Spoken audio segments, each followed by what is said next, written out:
오늘부터 우리 로마서 우리 5장에서부터 우리 8장까지 말씀을 나눌 건데요. 로마서 1장 4절 1장에서부터 우리 4장까지는 복음을 이해하지 못한 사람들, 죄악 가운데 있고 복음을 잘 이해하지 못한 사람들에게 복음을 설명하는 그런 내용이 로마서 1장에서부터 4장까지 내용입니다. 복음이 무엇인지. 그래서 복음을 잘 설명해 나가죠. 근데 오늘 5장 1절로부터 그러므로라고 이렇게 시작하는데 5장에서부터는 복음을 이미 받은 사람들입니다. 복음을 이해했고 복음을 받은 사람들. 소위 말해서 믿는 자들에게, 하나님의 자녀들에게 이제 믿는 자의 삶이 어떤 것인가, 또 우리가 어떻게 믿음 안에서, 하나님의 자녀 안에서 자녀됨을 즐기는 삶을 살아갈 것인가에 대해서 말하는 내용이 5장에서부터 소개합니다. 5장 1절에 보면 그러므로 우리가 믿음으로 의롭다 하심을 받았으니, 믿음으로 의롭다 하심을 받았다. 이 의롭다라는 것은 바로 칭의죠. 칭의. 이 칭자는 우리 어제 성훈만 집사하고 찾아봤어요. 인터넷에서. 일컬을징이라는 단어죠. 그 다음 의는 옳을 의. 그래서 하나님께서 우리에게 옳다, 의롭다라고 하나님께서 선언한 것. 이것이 바로 의롭다라는 그런 뜻입니다. 하나님께서 우리가 의롭게 되어졌다. 누구로 말미암아요? 예수 그리스도로 말미암아. 예수 그리스도의 그 십자가의 그 공로, 그 십자가의 의로 말미암아 우리가 이제 의롭게 되어졌다. 누가 선언한 거냐면 하나님께 선언한 것입니다. 그래서 1절에 보면 믿음으로라고 써 있고, 또 2절에 보면 그로 말미암아 우리가 믿음으로 서 있는 때 그가 가르치는 것은 바로 예수 그리스도죠. 예수 그리스도를 믿음으로. 예수님은 인류의 죄를 짊어지시고 또 인류의 죄를 해결하시기 위해서 이 땅에 오셔서 바로 십자가의 죽으심으로 말미암아 나의 죄를 포함한 인류의 죄를 해결하시기 위해서 이 땅에 오셔서 십자가에 지셨죠. 십자가를 지셨습니다. 그것을 믿는 그 믿음, 바로 예수 그리스도께서 우리의 죄를 해결하시기 위해서 십자가에 달려 죽으시고 또 우리의 구원자가 되심을 믿는 그 믿음. 이 믿음이 우리가 어떤 자가 되게 했냐면 의로운 자가 되게 했다는 것입니다. 누가요? 하나님이 그렇게 선언한 것입니다. 그런 점에서 우리는 하나님의 자녀입니다. 예수 그리스도의 의를 근거로 해서 하나님께서 선언한 것입니다. 그래서 우리는 하나님의 자녀가 된 것입니다. 의롭게 된 것입니다. 그래서 우리가 구원받는 것은 그 어떤 것이 아니라 예수 그리스도로 말미암아 구원을 받는 것입니다. 이 일은 진리인 것이죠. 이것은 바로 하나님이 선언하신 것입니다. 그런데 많은 이단들은 또 많은 어떤 그런 잘못된 것들은 바로 이 구원의 문제를 흔들려고 하죠. 아닙니다. 우리는 예수 그리스도 그분 한 분으로 충분합니다. 예수 그리스도 그 피로, 예수 그리스도 그 십자가의 그 공로로, 그것을 의지함으로, 그것을 믿음으로 이제 우리는 하나님의 자녀가 됐다는 것을 누가 선언한 것입니까? 하나님이 선언한 것입니다. 이것이 바로 믿음으로 의롭다 하심을 받았다. 이렇게 하나님께서 말씀하고 있죠. 그래서 우리는 이 복음을 이해해야 됩니다. 우리는 예수 그리스도로 말미암아 하나님의 자녀가 됐습니다. 그리고 하나님의 자녀가 되어졌다고 하나님께서 선언한 것입니다. 그렇다면 하나님의 자녀가 되어진 우리는 하나님과 화평을 누리는 삶을 살아가야 됩니다. 1절 끝에 말하는 같이 예수 그리스도로 말미암아 하나님과 화평을 누리자. 이 누리자라는 단어는 누린다는 뜻입니다. 누린다. 이제 하나님의 자녀로서의 삶을 누리는 삶을 살아가야 하는 것입니다. 이것이 바로 성도의 삶인 것이죠. 화평을 추구하는 것이 아닙니다. 이미 화평, 하나님과의 화평이 평화가 우리에게 주어졌기 때문에 하나님과 함께 더불어 평화를 누리는 삶을 살아가는 것. 이것이 바로 성도의 삶인 것입니다.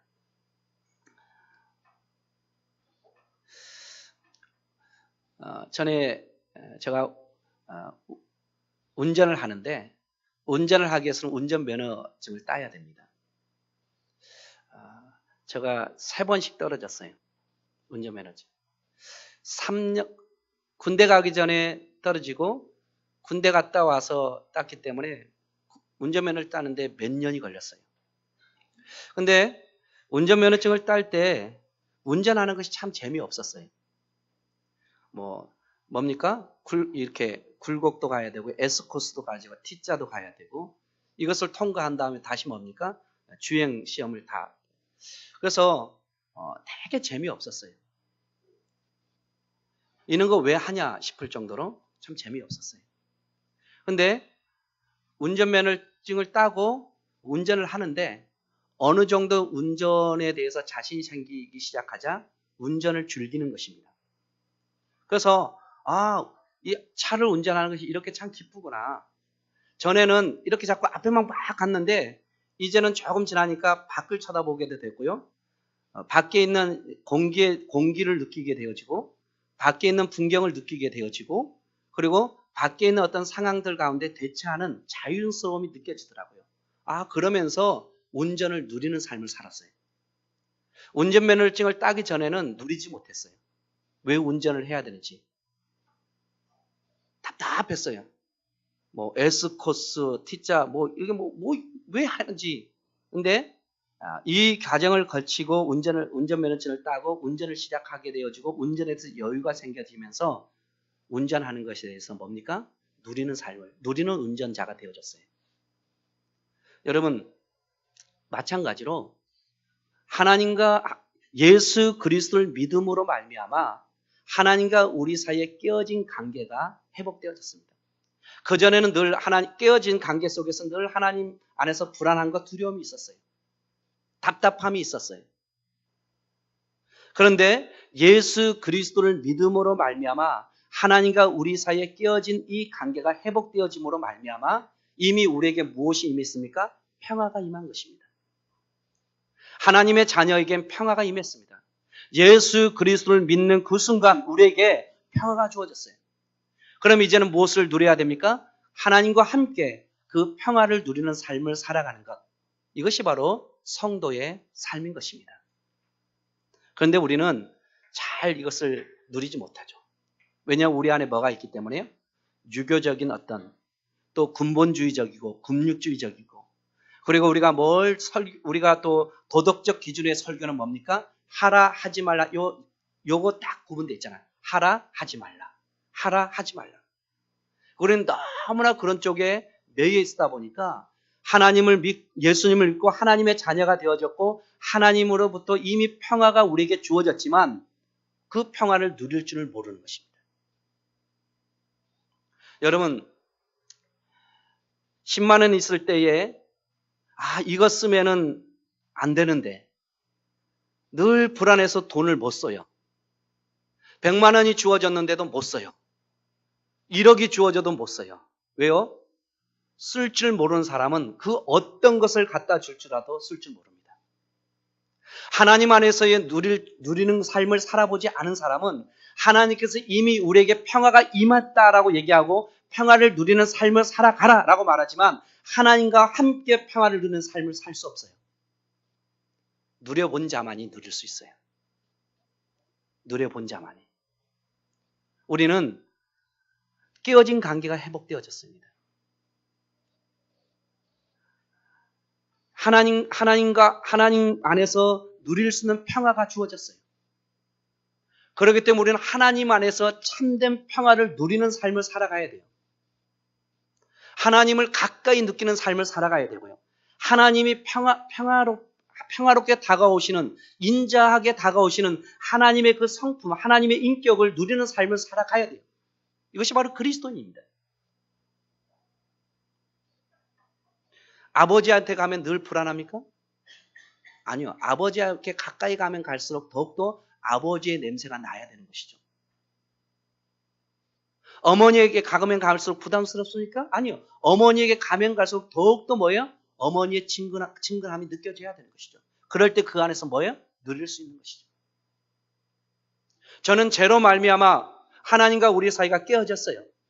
그래서 우리는 늘 불안하고 두려운 가운데 살았습니다. 그러나 예수 그리스도로 말미암아 우리는 이 깨어진 관계가 회복되어졌고 그 순간 우리에게 평화가 임했기 때문에 이제는 하나님과 함께 평화를 누리는 삶을 살아가야 된다라고 바울은 지금 로마서 5장 1절에서 말하고 있는 것입니다. 누리는 삶을 사십시오. 그리고 그리스도로 말미암아 은혜 안으로 들어가는 은혜의 그 2절 보면 우리가 믿음으로 서 있는 이 은혜에 들어감을 얻었으며 여기서 믿음으로 서 있는 누구를 믿는 것입니까? 예수 그리스도를 믿는 믿음으로 누구에게 서 있는 것입니까? 하나님 앞에 서 있는 것입니다. 하나님의 은혜 앞에 서 있는 것입니다. 그것을 얻었다. 이 얻었다는 것은 허락을 받았다는 것입니다. 소유했다는 것입니다. 입장권을 받았다는 것입니다. 평생의 입장권. 어디로 갈 수 있는 거냐? 하나님의 은혜 안으로 들어갈 수 있는 입장권을 받은 것입니다. 이 말은 뭐예요? 이제는 하나님과 동행하는 삶을 사는 것입니다. 하나님과 더불어 하나님과 동행하는 삶이요. 그 속에 하나님의 임재가 있고요. 그 속에 하나님의 능력이 있는 것입니다. 여기서 은혜라는 것은 하나님의 임재와 하나님의 능력입니다. 하나님의 임재와 하나님의 능력 안에 살아가는 삶을 살아가도록 우리를 부르셨다는 것입니다. 우리가 하나님과 더불어 평화를 누릴 뿐만 아니라 하나님의 임재와 하나님의 능력 안에서 우리가 살아가는 존재로 하나님 우리를 부르신 것입니다. 성령이 계시는 곳은 바로 성전입니다. 여기는 예배당이고요. 예배의 처소고요. 성령이 계시는 곳, 우리가 바로 성전입니다. 그 성전에 누가 계십니까? 하나님의 임재와 하나님의 능력이 있는 것입니다. 그렇다면 우리가 직장 생활을 하든지 가정에 있든지 우리가 길거리 걸어가든지 어느 곳에 있든지 우리는 누구와 동행하는 것입니까? 하나님과 동행하는 삶 속에서 하나님의 임재와 하나님의 능력을 날마다 경험하는 삶을 살아가도록 우리를 부르신 분이 누굽니까? 하나님이십니다. 그것을 얻었다는 것입니다. 허락을 받았다는 것입니다. 입장권을 받았다는 것입니다.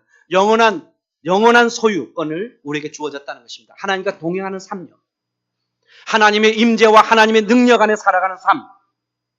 그 삶이 예수 그리스도를 믿는 그 순간 하나님께서 우리에게 주어진 것입니다. 평화를 누릴 뿐만 아니라 하나님과 동행하는 삶 속에서 날마다 하나님의 은혜, 임재와 능력 안에 살아가는 삶으로 우리를 부르신 것입니다. 그 속에서 2절 끝에 하나님의 영광을 바라보며 즐거워하는 것입니다. 이 즐거워한다는 것은 자랑스러워한다는 것입니다. 무엇을 자랑스러워하는 것입니까? 하나님의 자녀됨에 대해서요. 이제는 하나님과 평화를 누리며 이제는 하나님과 동행하는 삶 속에서 하나님의 임재와 능력 안에 살아가는 그 삶이 자랑스러운 것입니다. 그렇게 즐기는 것입니다. 그 속에서 미래에 주어질 그 영광을 바라보며 자랑스럽게 여기며 살아가는 것입니다. 이것이 바로 누굽니까? 그리스도입니다. 이것이 바로 성도들의 삶인 것입니다. 우리는 하나님과 평화를 누리는 삶을 살아가고 하나님과 동행하는 삶 속에서 하나님의 임재와 능력을 경험하며 그 속에서 우리에게 주어질 하나님의 영광스러운 그 나라를 소망하며 기대하며 살아가는 것. 그것을 자랑스럽게 여기며 살아가는 것. 이것이 바로 그리스도입니다. 이것이 바로 성도의 삶인 것입니다. 이 삶에 대해서 바울은 말하고 있는 것입니다. 여러분, 어제도 우리가 얘기했지만 아픈 얘기 또 얘기해서 그렇지만 김태선 집사님 이 속에서 그렇게 살아가시고 그런 살아가는 속에서 하나님의 나라를 기대하며 소망하며 바라는 가운데 자랑스럽게 여기는 가운데 그 나라로 들어가신 것입니다. 우리가 바로 그것이 바로 그리스도입니다. 우리에게 주어진 특권이며 우리에게 주어진 하나님의 그 자랑스러운 하나님의 자녀들에게 주어진 것입니다. 이것을 우리가 이 땅 가운데 누리는 삶을 살라는 것입니다. 이것을 자랑스럽게 여기며 살아가라는 것입니다.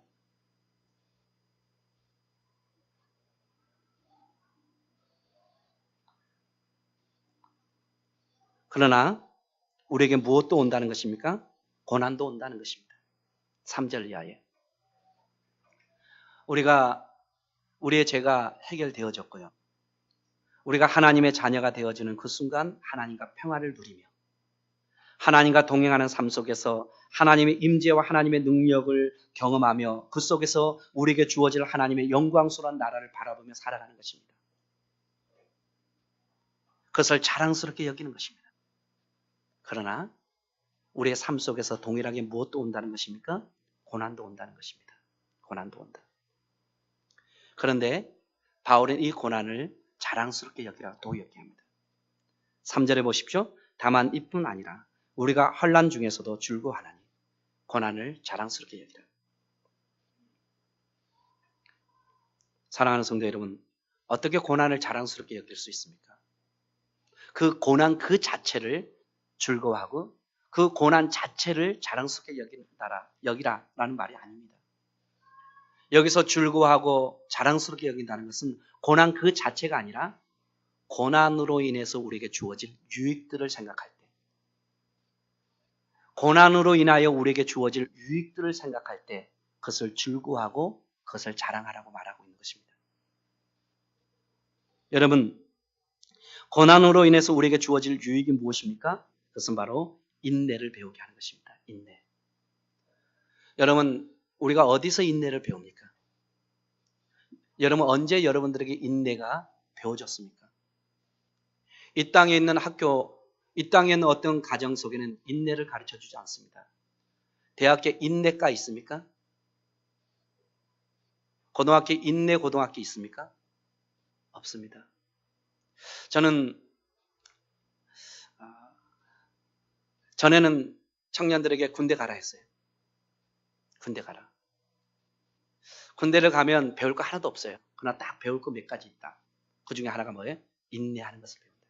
인내하는 것을 배운다. 순종하고 복종하는 가정 속에서 인내를 배울 수 있는 것. 이것이 저는 군대의 가정이다. 논산훈련소 4주 동안 힘들었어요. 힘들었지만 총을 던져버릴 수가 없잖아요. 왜요? 그 과정을 거쳐가야 되기 때문에. 끝까지 참는 인내를 가르쳐주는 것이죠. 인내를 배우는 것입니다. 여러분, 누가 우리에게 인내를 가르쳐줍니까? 하나님으로부터는 이 믿음의 실현이 우리에게 인내를 가르쳐준다는 것입니다. 여러분, 이 인내를 통해서 또 우리에게 무엇을 또 배우게 합니까? 연단을 배우게 합니다. 연단. 이 연단이라는 것은 단단한 인격과 단단한 성품입니다. 단단한 인격과 단련된 인격과 단련된 성품이요. 여러분, 우리에게 단련된 인격과 단련된 성품이 있어야만이 세상을 살아갈 수 있죠. 우리 자녀들은 참 걱정돼요. 좀 자녀들을 바라보면서 이 인격과 성품이 마음이 좀 단련되고 단단했으면 좋겠는데. 그래서 어떤 시련도 이겨낼 수 있는 그 믿음의 단단함이 있었으면 좋겠는데. 툭하면 쓰러지고 툭하면 좌절하고 툭하면 상처받고 이런 마음으로 어떻게 세상을 이겨갈 것인가 생각할 때 참 걱정스러워요. 그런데 오늘 뭐랍니까? 인내하다 보면 우리의 마음이 어떻게 된다고요? 단련되어진다. 우리의 마음이 단련되어지고 단단해진다는 거예요. 그래서 어떤 시련과 어떤 어려움도 이겨낼 수 있는 이 믿음의 이 마음의 인격의 단단함이 바로 이런 고난을 통해서 열매 맺는다는 것입니다.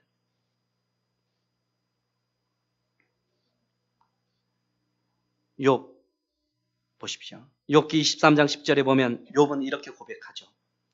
내가 가는 길을 그가 아시나니 그가 나를 단련하신 후에는 내가 순금같이 되어 나오리라. 하나님이 나를 단련시키는 거예요. 하나님께서 단련시키시고 단련시킨 후에 나를 어떻게 해요? 정금과 같이 된다는 것입니다. 베드로전서 1장 7절에 우리의 믿음의 확신함은 불로 연단되어져도 없어질 군보다 더 귀하여 불로 연단시키는 것입니다.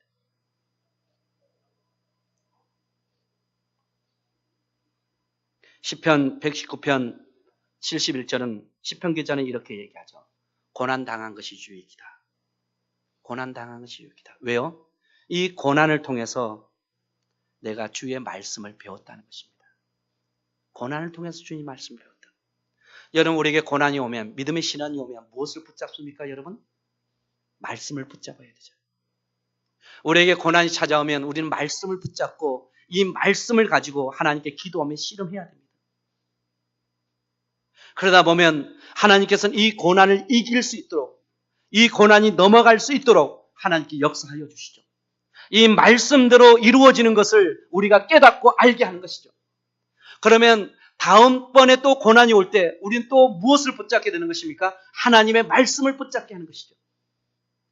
이 말씀은 우리를 진정 이론적으로 아는 것이 아니라 실제적으로 알 수 있도록 경험되어진 하나님의 지식, 하나님의 말씀이 우리 가운데 역사하는 것이죠. 고난이 유익이라. 고난이 올 때 하나님의 말씀을 붙잡고 기도할 때 이 말씀이 살아서 역사하시며 이 말씀대로 되어지는 것을 알게 되는 것이죠. 그래서 고난이 유익이라. 우리가 관계가 깨어졌던 것이 이제 예수 그리스도 말미암아 회복되어져서 하나님의 주시는 평화가 임하고 하나님과 동행하는 삶 속에서 하나님의 임재와 능력을 경험하며 그 속에서 우리에게 주어질 미래에 대한 소망을 붙잡고 살아가는 가운데 우리에게 고난이 올 수 있죠. 그리스도이기 때문에. 이 고난도 우리에게 유익이라. 왜요? 이 고난을 통해서 우리의 인격을 성숙시켜주기 때문에. 이 고난이 옴으로 말미암아 우리가 더욱더 소망에 대한 확신을 가질 수 있기 때문에 고난이 유익이라. 우리에게 인내를 가르쳐주고 우리에게 단련된 인격의 소유자가 되게 하며 그리고 소망에 대한 확신을 가져다 주기 때문에 이 고난이 우리에게 유익이라. 여러분, 언제 성숙했습니까? 가난하기 때는 반드시 뭐예요? 한 번쯤은 반드시 아픔이 온다 하죠. 그 아픔을 통해서 훌쩍 자라는 것을 보게 되죠.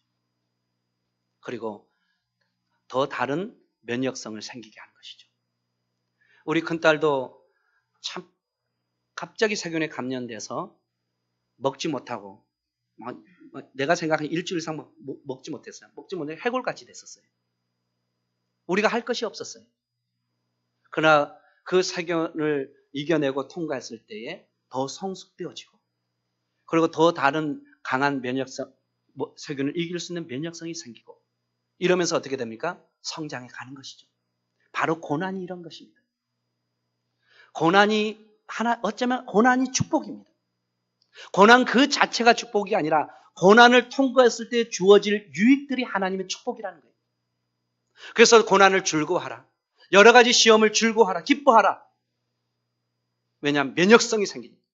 세상을 이길 수 있는 힘이 생기고 그리고 어떤 세균도 이길 수 있는 면역성이 생기고 어떤 것에도 상처받지 않고 어떤 것에도 좌절하지 않으며 어떤 것에도 굴하지 않는 단단함이 단련된 인격과 성품이 고난 가운데 형성되기 때문에 고난이 유익이라.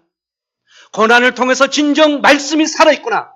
고난을 통해서 진정 하나님의 말씀이 살아 역사하시는구나 라는 것을 경험하게 되었기 때문에 고난이 유익이라. 여러분, 그래서 그 고난도 자랑스러워. 고난을 즐거워하고 고난을 자랑스럽게 여기라고 바울은 말하고 있는 거지. 저도 고등학교 때부터 집 나갔어요. 가출을 했다는 것이 아니에요. 자취했어요. 저 군대 갈 때는 어머니 눈 하나 깜짝 안 했어요. 근데 내 동생이 군대 갈 때는 차 탄핵까지 나가더라고요. 왜 내가 군대 갈 때 눈 하나 깜짝하지 않았을까? 나는 단련된 성품이 있기 때문에 걱정이 안 하시는 거예요. 어디 가든 잘 살아가니까요. 걱정을 안 하시는 거예요. 그거 갖고 제가 지금까지 삐지지 않았어요. 왜냐하면 잘 살았거든요. 여러분, 바로 그리스도인은 이런 담대함이 있어야 돼요. 세상을 이길 수 있는 힘요. 고난을 통해서입니다. 고난을 통해서. 그런데 일부러 고난 받지 마세요. 일부러 고난 받지 마세요. 이거는 우리가 자청한 것이고요. 하나님께서 주어지는 고난요. 그 있어야 반드시 그리스도인들에게. 하나님께서부터 오는 이 고난은 반드시 있어요. 이 고난은 우리를 단련시키는 것입니다. 그래서 우리가 정금과 같이 나와요. 우리가 금보다도 더 귀한 예수 그리스도를 붙잡는, 그리고 하나님의 말씀을 붙잡게 하는 유익함이 고난을 통해서 오게 됩니다. 그래서 유익이라. 그래서 자랑스럽게 여기라. 이렇게 얘기했는데도 잘 이해하지 못하는 사람이 있어요. 우리 아니고 노막교회 성도들요. 우리는 이 정도 하면 잘 압니다. 이 정도 되면 우리는 죄가 용서함을 받았고, 어떤 구원파가 와서 우리를 흔들리고, 어떤 신천지와 여호와의 증인과 금미등 교회와 뭐 이단들이 와서 우리는 막 이렇게 막 어지럽게 한다라도 아니야. 우리는 예수 그리스도 말미암아 구원을 받았고, 이제 하나님과 함께 화평을 누리고 있으며 우리에게 오는 고난은 우리를 성숙시키기 위한 고난이야 라고 이해해요. 근데 노막교회 애들은 이해를 못해. 노막교회는. 그래서 뭐예요? 어떻게 믿을 수 있습니까? 이 말은 없지만 5절이 그거예요. 5절에 봐요. 소망이 우리를 부끄럽게 하지 아니하면.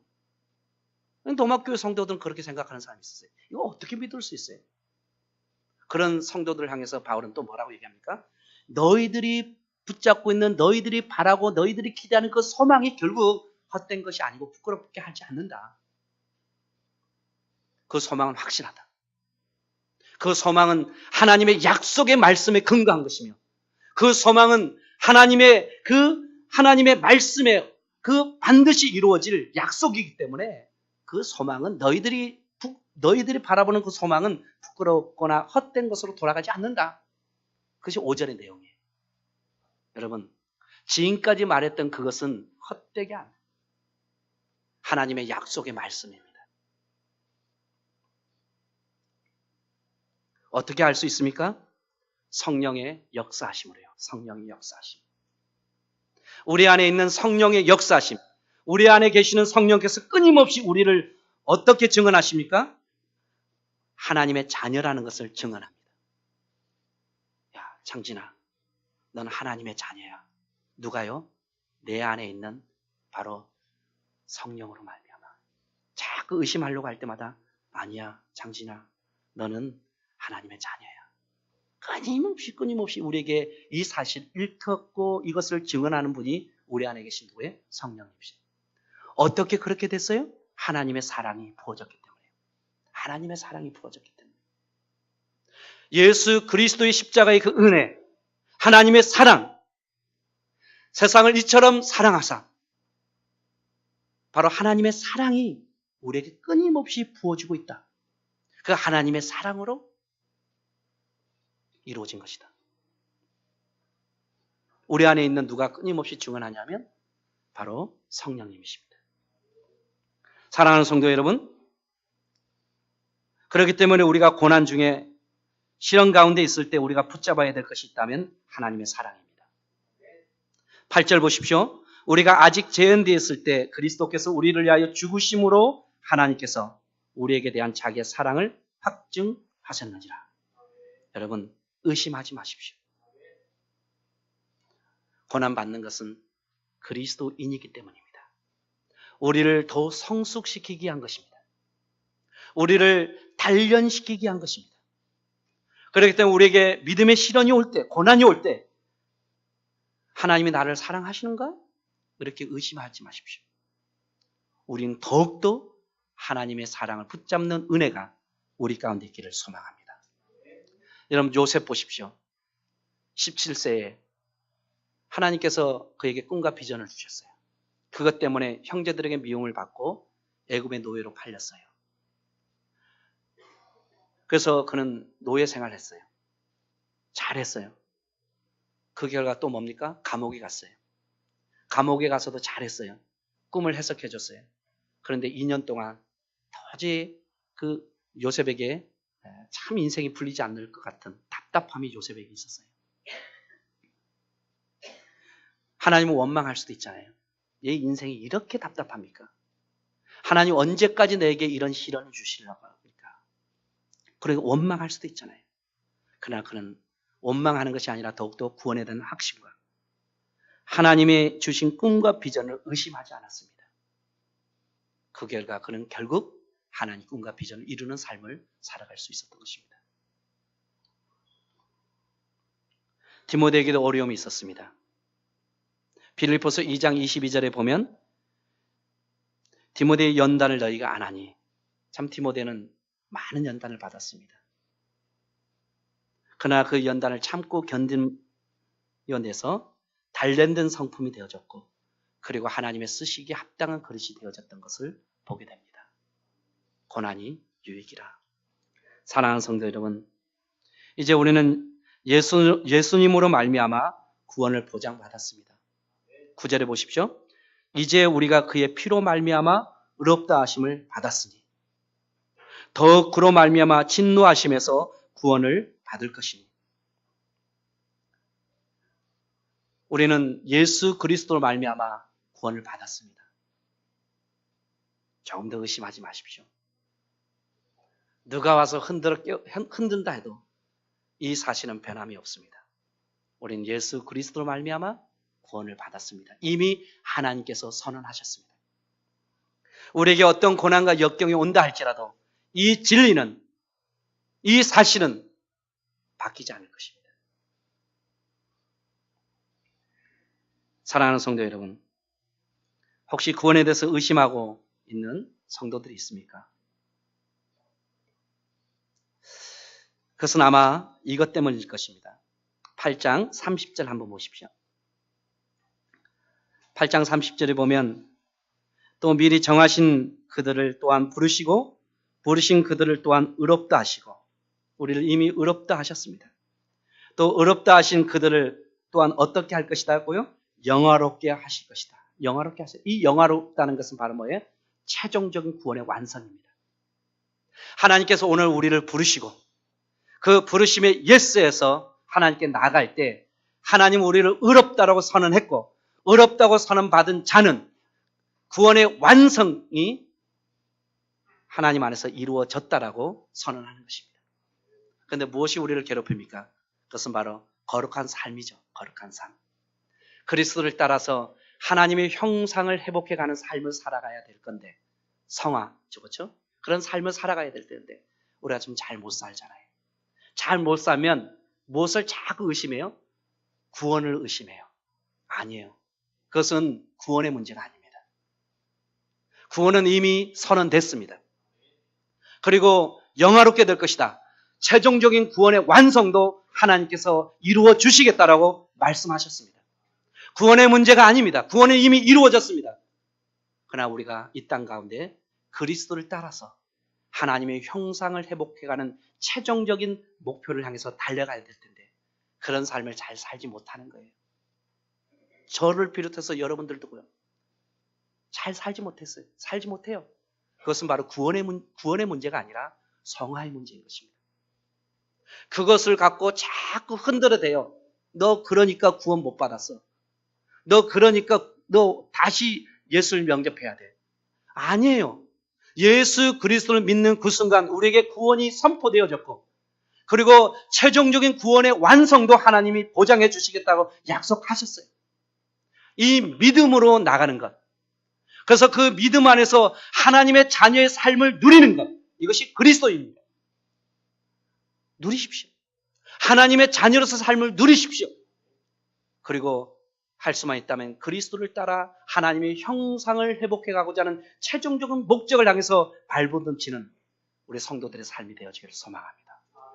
그래서 진정 하나님을 영화롭게 하는 삶, 진정 하나님 안에서 하나님의 자녀됨을 누리는 삶, 그리고 하나님과 동행하면서 하나님의 임재와 하나님의 능력 안에 머물며 마침내 우리에게 주어질 하나님의 구원의 완성을 향해서 바라보면서 끝까지 하나님의 자녀로 살아가는 성도들의 삶이 되어지기를 소망합니다. 구원을 의심하지 마십시오. 구원이 이미 우리에게 이루어졌고, 그리고 구원의 완성도 하나님께서 우리를 보장해 주셨습니다. 그 속에서 참된 자유와 참된 평화와 참된 하나님의 안식을 누리는 삶을 살아가는 우리 성도들의 삶이 되어지기를 간절히 축원합니다. 하나님 아버지 참 감사합니다. 우리에게 이미 이루어진 구원에 대해서 의심하지 않게 하여 주시고 우리가 더욱더 믿음으로 의롭게 되었다라고 선언한 하나님의 선언의 이 말씀을 붙잡고 하나님의 자녀됨의 삶을 살아가게 하여 주실 뿐만 아니라 하나님의 자녀됨의 삶을 누리는 삶도 살아갈 수 있도록 하나님 축복하여 주시옵소서. 하나님 이 은혜 안에 날마다 머물러 있을 뿐만 아니라 하나님의 임재와 능력을 붙잡고 마침내 우리에게 주어질 그 구원의 완성을 향해서 끊임없이 달려가며 하나님 나라를 이루어가는 삶을 살아갈 수 있도록 주님께서 함께하여 주시기를 원하오며 거룩하신 예수님의 이름으로 기도드리옵나이다. 아멘. 우리 찬송가 200